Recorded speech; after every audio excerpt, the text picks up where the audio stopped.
La Côte d'Ivoire en marche vers la CSU, couverture sanitaire universelle, adoptant ici la décision prise par l'Assemblée générale des Nations unies en 2012 qui souligne que la santé est un élément essentiel du développement international. Mais pour arriver à cette qualité de soins, il faut d'abord bien comprendre les concepts assurance maladie obligatoire ou couverture maladie universelle et couverture sanitaire universelle.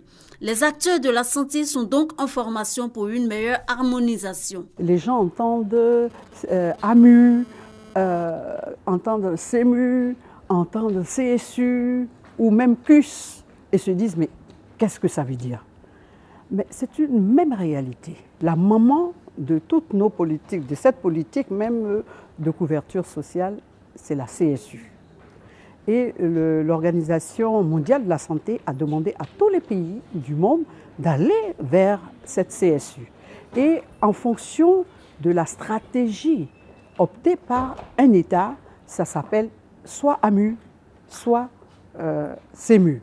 Améliorer la qualité des soins pour un meilleur accès aux soins, une bonne initiative qui demande un financement très important et une offre accessible à la majorité de la population. Si vous avez une couverture maladie universelle et qu'en face vous n'avez pas une offre, vous n'êtes pas protégé.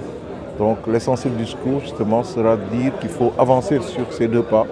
Le pas de l'offre précédent, celui de l'assurance maladie, parce que l'offre justement est l'argument numéro 1 pour développer l'assurance maladie. À terme, les participants vont définir des indicateurs consensuels pour suivre le progrès de la Côte d'Ivoire vers la couverture sanitaire universelle CSU. À ce jour, plus de 50 000 Ivoiriens se sont fait enrôler pour la couverture maladie universelle selon la Caisse nationale d'assurance maladie.